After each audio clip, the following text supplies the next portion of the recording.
জাতীয় ফুটবল দলের ক্যাম্প চলমান রয়েছে, কিন্তু ক্যাম্পে নেই পূর্ণাঙ্গ স্কোয়াডের ফুটবলাররা।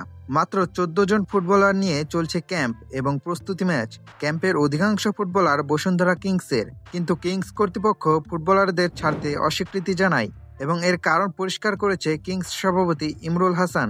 এক বিবৃতিতে তিনি জানান, 30 জনের 15 জনই যদি চলে যায় তাহলে অনুশীলন হবে কি করে? শুধু বিদেশিদের নিয়ে অনুশীলন করতে হবে তখন। সামনে ক্লাবের অনেক খেলা আছে, এএফসি চ্যালেঞ্জ লিগ আছে। আমাদের সেরা কম্বিনেশন খুঁজে বের করতে হবে। খেলোয়াড়দের একসঙ্গে রেখে অনুশীলন করানো খুবই গুরুত্বপূর্ণ। এছাড়া তিনি আরও বলেন, ফুটবলারদের দুঃসময়ে উদাসীন থাকে বাফুফে, খোঁজ খবর নেন না head coach Cabrera. National team তখন দেশের বাইরে, তখন প্র্যাকটিসে বিশ্বনাথের ইনজুরি হয়। সেই বিশ্বনাথ 1.5 বছর মাঠের বাইরে, তার ক্যারিয়ার শেষ। বাফুফে থেকে একটা ফোনও করেনি কেউ।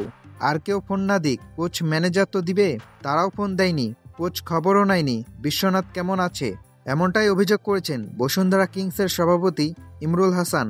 এর আগে জিকোর সাথেও যোগাযোগ বন্ধ করে দেওয়ার অভিযোগ উঠেছিল ক্যাব্রেরার বিরুদ্ধে।